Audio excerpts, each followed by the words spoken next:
धरती गोल है ये तो हम सभी जानते हैं, लेकिन जिस धरती पर हम लोग रहते हैं उसके अलावा भी एक और धरती है। इसके बारे में शायद आप नहीं जानते होंगे।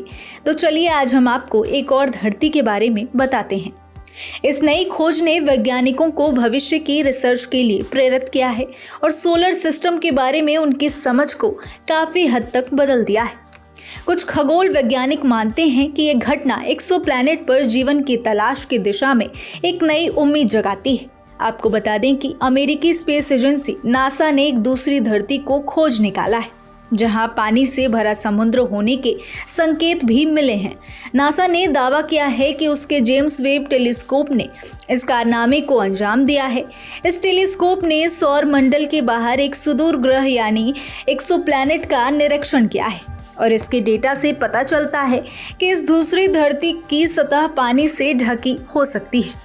वैज्ञानिकों ने इस एक्सोप्लैनेट के वायुमंडल के भीतर मीथेन और कार्बन डाइऑक्साइड की मौजूदगी का भी पता लगाया है।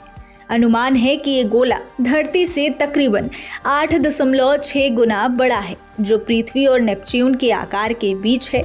हाइड्रोजन से भरपूर वातावरण के नीचे एक जलीय महासागर की मौजूदगी के भी कयास लगाए जा रहे हैं।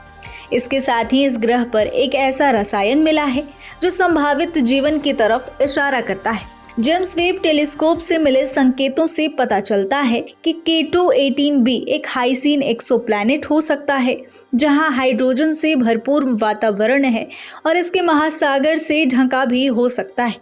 नासा ने अपनी वेबसाइट पर जानकारी दी है कि इसे रहने लायक इलाके वाले एक्सोप्लैनेट के वायुमंडल की खासियत के बारे में शुरुआती जानकारी हबल स्पेस टेलीस्कोप के जरिए मिली है।